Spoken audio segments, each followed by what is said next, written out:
एक बार एक युवक गौतम बुद्ध के पास आया और गौतम बुद्ध से बोला कि ही बुद्ध, मेरे मन में इतने गंदे विचार क्यों आते हैं?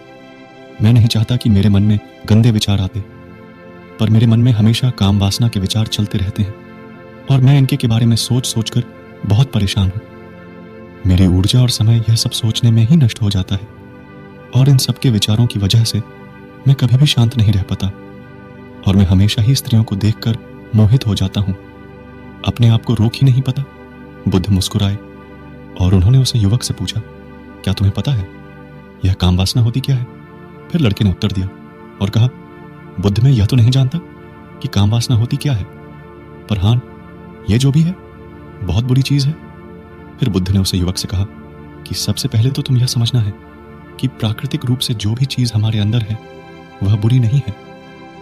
हमारे जीवन में उसकी कुछ ना कुछ जरूरत है। वासना कोई बुरी बात नहीं है। यह तो हमारे मन की एक भावना है जो हमें किसी ना किसी चीज की कमी का एहसास करवाती है और फिर हम उसे चीज को पाने के लिए उसे चीज की तरफ आकर्षित हो जाते हैं। जैसे अगर तुम्हारे पास धन की कमी है तो तुम में धन पाने की वासना उत्पन्न हो जाएगी।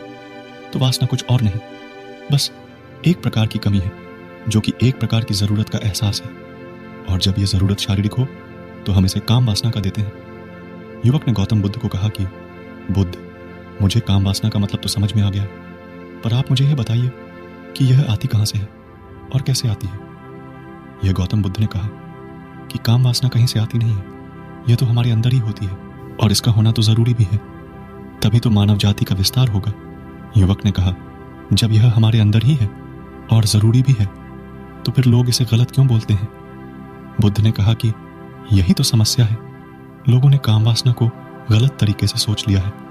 इसे छिपाने की, दबाने की कोशिश करते हैं। काम वासना गलत नहीं है, बल्कि काम वासना का गलत तरीके से प्रयोग करना गलत बात है। लोग जिससे प्रेम करते हैं बस उसी के लिए जीने लग जाते हैं, उसे पाना ही अपना लक्ष्य बना लेते हैं और उसी के बारे में हमेशा सोचते रहते हैं, पर यह सब गलत है। बुद्ध ने युवक से कहा, क्या तुम्हें पता है जानवरों में भी काम वासना होती है? युवक ने उत्तर दिया, हां बुद्ध, जानवरों में भी काम वासना होती है, क्योंकि जानवर भी तो आखिर अपनी पीढ़ी को आगे बढ़ाएंगे। बुद्ध ने कहा, तो फिर हम जानवरों की काम वासना को गलत क्यों नहीं कहते? युवक ने कहा, मुझे नहीं पता महात्मा, आप ही मुझे बताइए। गौतम बुद्ध ने कहा कि जानवर अपनी काम वासना का प्रयोग आनंद प्राप्ति के लिए नहीं करते, वह तो सिर्फ संतान उत्पन्न करने के लिए काम वासना का उपयोग करते हैं। जानवरों को प्रकृति ने इतनी समझ नहीं दी कि वह काम वासना को अपने सुख का आधार बना सके। मनुष्य अपनी समझ के बलबूते पर प्रकृति में पाई जाने वाली प्रत्येक वस्तु को अपने सुख के लिए अपने प्रयोग करता है। हम इंसानों ने ही काम वासना को अपने सुख का साधन बना लिया है, जबकि प्रकृति ने तो हमें अपने वंश को आगे बढ़ाने के लिए दिया था, लेकिन इंसानों ने इसे अपने जीवन का परम लक्ष्य बना रखा है और इस तरह से काम वासना का बेलगाम हो जाना गलत है। युवक ने पूछा, महात्मा जी, यह काम वासना हम पर हावी क्यों होती है? क्यों यह बेलगाम हो जाती है? तब गौतम बुद्ध ने कहा कि सुनो, अब जो मैं तुम्हें बताऊंगा उसे तुम ध्यानपूर्वक सुनना। काम वासना का सारा खेल तुम्हें समझ आ जाएगा, तुम्हें तुम्हारे सारे सवालों का जवाब मिल जाएगा। बस तुम्हें ध्यान से सुनकर समझना है। फिर गौतम बुद्ध युवक को बताना शुरू करते हैं। एक बार की बात है, एक आश्रम में गुरु और उनके शिष्य रहा करते थे। शिष्य रोजाना आश्रम के बाहर स्थित गांव में भिक्षा लेने के लिए जाते थे। उसे आश्रम का एक शिष्य जिस गांव में भिक्षा लेने जाता था, उसे रास्ते में एक नदी पड़ती थी और शिष्य उसी रास्ते से भिक्षा लेने जाता था। एक दिन उसने देखा कि एक लड़का पेड़ के पीछे छिपा है। वह उस लड़के के पास गया और उससे जाकर बोला, भाई, तुम इस पेड़ के पीछे छिपकर क्या देख रहे हो? लड़के ने कहा, अरे तुझे नहीं दिख रहा क्या कि मैं क्या देख रहा हूं? तब शिष्य ने नदी की तरफ देखा तो वहां पर कुछ लड़कियां पानी भर रही थी। वो लड़कियां 14-15 साल की होगी। तब से ने उसे लड़के से कहा, अरे भाई, वहां पर तो लड़कियां पानी भर रही है, इसमें छिपकर देखने वाली क्या बात है? तब वो लड़का शिष्य की तरफ देखकर उससे कहता है, अरे पागल, तुम्हें दिखाई नहीं दे रहा क्या कि कैसे यह परिया नदी से पानी निकल रही है?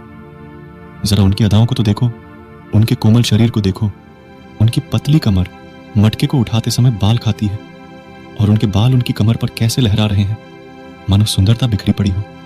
शिष्य ने फिर नदी की तरफ से देखा और इस बार वह इससे देखता ही चला गया। अभी तक तो कुछ भी नजर नहीं आ रहा था और वह बिल्कुल निर्भय था। उसे किसी भी बात का कोई डर नहीं था। लेकिन अब वो छिपने लगा और उन लड़कियों को देखने लगा जैसे उसने कोई अपराध कर दिया हो।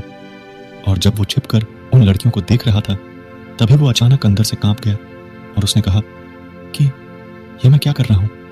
मैं जो कर रहा हूं वो सही नहीं है, मुझे यहां से चले जाना चाहिए। और फिर वह जल्दी से वहां से चला गया। वो आश्रम पहुंच जाता है। आश्रम जाकर वो अपने कार्यों में लग गया। लेकिन जो अभी वह देखकर आया था वही उसकी आंखों के सामने बार बार आ रहा था। उसके मन में वही दृश्य चल रहा था। उसका मन वही सब कुछ देखने के लिए लड़ाई हो रहा था। उसका किसी भी काम में मन नहीं लग रहा था। सुबह होते ही वह रोज जल्दी ही भिक्षा के लिए आश्रम से निकल जाता और उसे नदी के पास वाले पेडाडी के पास जाता, जहां पर वह लड़का पहले से मौजूद रहता था। उसके साथ मिलकर लड़कियों को छुप छुप कर देखता था। अब वह इससे रोज ऐसा करने लग गया। यह उसका रोज का काम हो गया। अब उस शिष्य का मन किसी भी काम में नहीं लगता था। वो हमेशा ही किसी न किसी प्रकार के विचार में उलझा रहता। वो आश्रम के कार्यों को भी ठीक ढंग से नहीं कर रहा था। न वो ठीक से सो पाता था, न वो ठीक से खाना खा पाता था। उसका मन बेचैन सा रहता था। उसका मन बार बार उन लड़कियों के सौंदर्य को देखने के लिए लालायित रहता था। जब गुरु शिक्षा देते तब भी उस शिष्य का मन कहीं और विचारों में खोया रहता था। गुरु ने अपने शिष्य की इन हरकतों को भांप लिया था। तब एक दिन गुरु ने शिष्य को अपने पास बुलाया और कहा कि आज से मैं भी तुम्हारे साथ भिक्षा मांगने चलूंगा।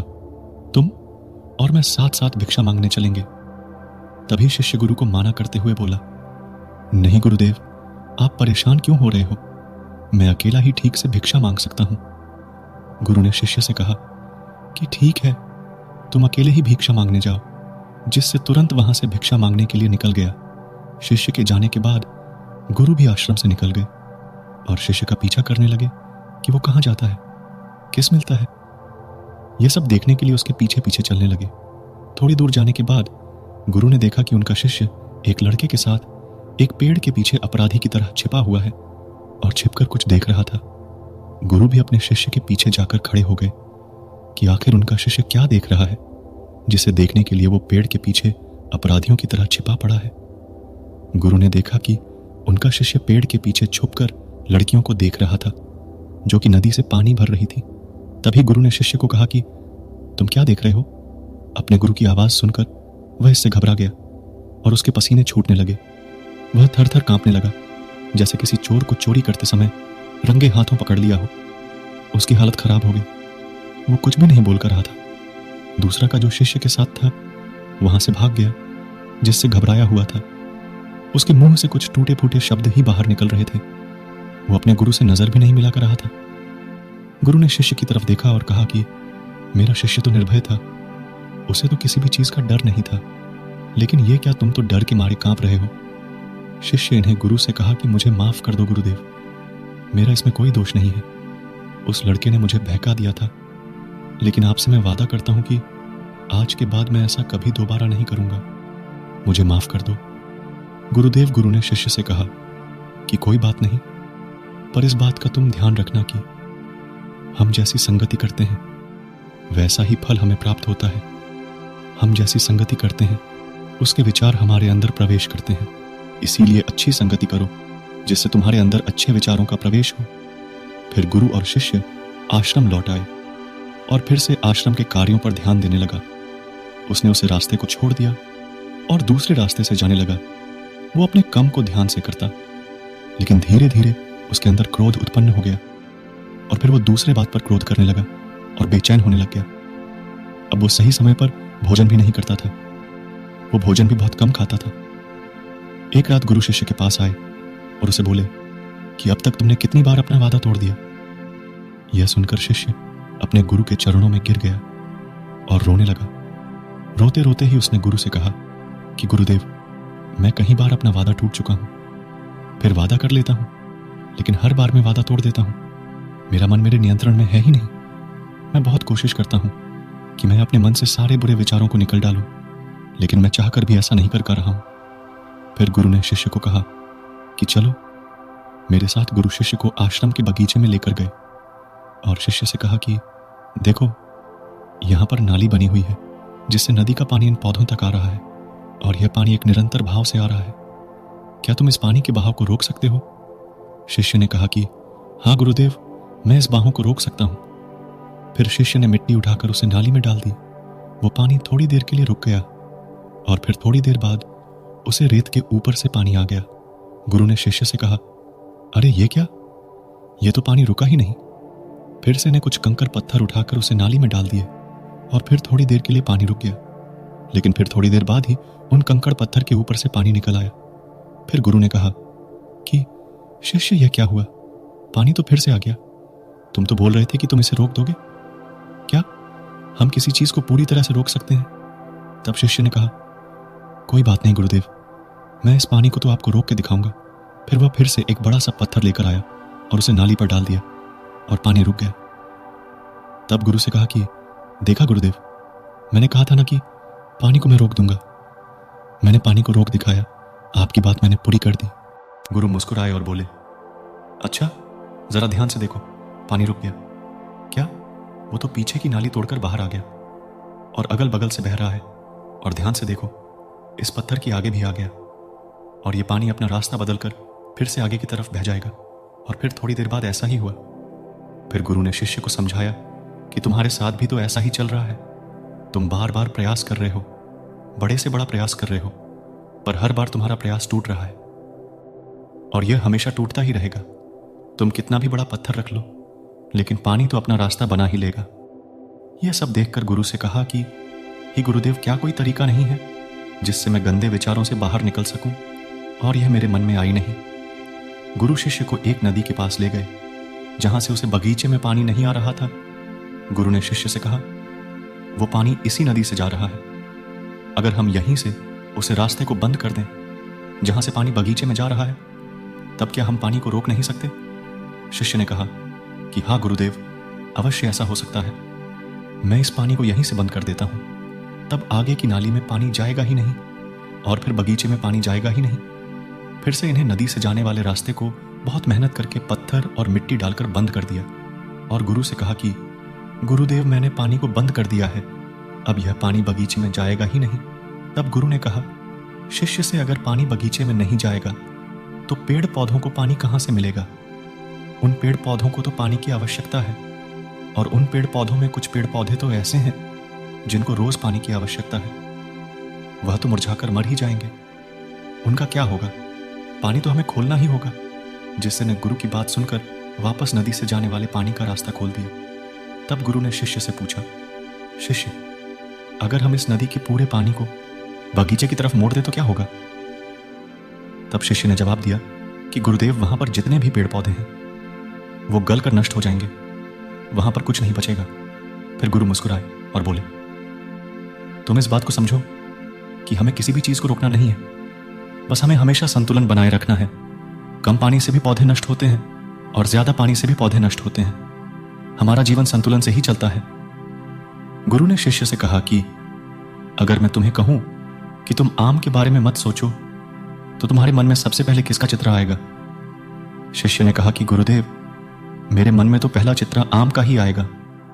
गुरु ने कहा कि जब हम गंदे विचारों को जबरदस्ती रोकने का प्रयास करते हैं तो वह और मजबूती के साथ हमारे अंदर प्रवेश करते हैं, हमारे अंदर उठते हैं। इसीलिए हमें उन्हें कभी भी दबाने की कोशिश नहीं करनी चाहिए। फिर गुरु ने शिष्य को जाते हुए कहा कि हमारे गंदे विचार बुरे लोगों की संगति करने की वजह से भी आते हैं। कई बार क्या होता है कि कामुकता हमारे अंदर होती नहीं है, लेकिन कुछ अश्लील लोगों के साथ रहने की वजह से ये हमारे अंदर हावी हो जाती है। फिर शिष्य ने कहा कि गुरुदेव, आप सही कह रहे हैं, मैं अपने मार्ग से भटक गया था। फिर वो शिष्य उस रात बहुत ही चैन की नींद सोया। सुबह अपने कार्यों को पूरे मन से किया और फिर सुबह वो भिक्षा लेने के लिए उसी रास्ते से गया जहां वह लड़का आज भी पेड़ के पीछे छुपकर उन लड़कियों को देख रहा था। वो शिष्य नदी पर गया जहां वह लड़कियां पानी भर रही थी। उसने उन लड़कियों से पानी मंगा। उन लड़कियों में से एक लड़की ने उसे पानी पिलाया और उसे सन्यासी शिष्य के चरण छुए। शिष्य ने उसे आशीर्वाद दिया कि तुम्हारा कल्याण हो, जिससे का मन सकारात्मक ऊर्जा से भर गया। उसके चेहरे पर मुस्कान आ गई थी, जैसे कि उसे कुछ खोया हुआ वापस मिल गया हो। वह वापस अपने रास्ते से जाने लगा। तभी पीछे से वह लड़का आ गया जो पेड़ के पीछे छुपा हुआ था। वह शिष्य के पास आया और बोला कि क्या बात है, आज तो तुमने नजदीक से दर्शन कर लिए, तुम तो मुझसे भी आगे निकले। तब शिष्य ने कहा कि हम हमेशा दूसरे के दर्शन करने में ही व्यस्त रहते हैं, अपने दर्शन कर ही नहीं पाते। तुम कब तक इस पेड़ के पीछे छुपाते रहोगे? किसी को पसंद कर लो, उससे बोल दो। अगर वो भी तुम्हें पसंद करती है तो शादी कर लो, और उससे पहले तुम कुछ बन जाओ, अपने आप को पहचान लो। ऐसे अपना समय बर्बाद मत करो। फिर वह लड़का रोज उससे मिलने लगा और उसे लड़के ने नदी पर जाना छोड़ दिया। और फिर वो लड़का अपने जीवन में कुछ बनने के लिए संघर्ष करने लगा। तो तुमने देखा संगति का असर क्या होता है। अपनी संगति बदलो, अपने विचार बदलो। बुद्ध ने युवक से पूछा कि क्या तुम्हें तुम्हारे सारे सवालों का जवाब मिल गया? तब युवक ने कहा कि हाँ महात्मा जी, आपका बहुत बहुत धन्यवाद। तब गौतम बुद्ध ने युवक से कहा कि जब तुम्हारे मन में गंदे विचार आए तब आप अपने आप को दोषी मत मानो। यह शरीर है और यह सब इसने हजारों वर्षों से सिखा है। एक केवल तुम्हारे सोच लेने से, शपथ लेने से यह टूटने वाला है नहीं, लेकिन तुम्हारे पास वो शक्ति है, वो ऊर्जा है जिसका तुम्हें संतुलन उपयोग करना है। तुम एक जीवित ऊर्जा हो जो कुछ भी अनुभव करने के लिए स्वतंत्र है, जो निर्माण करने के लिए स्वतंत्र है। इसीलिए तुम अपने आप को पहचानो। यह बोलकर गौतम बुद्ध मोहन हो गए और वो युवक वहां से चला गया।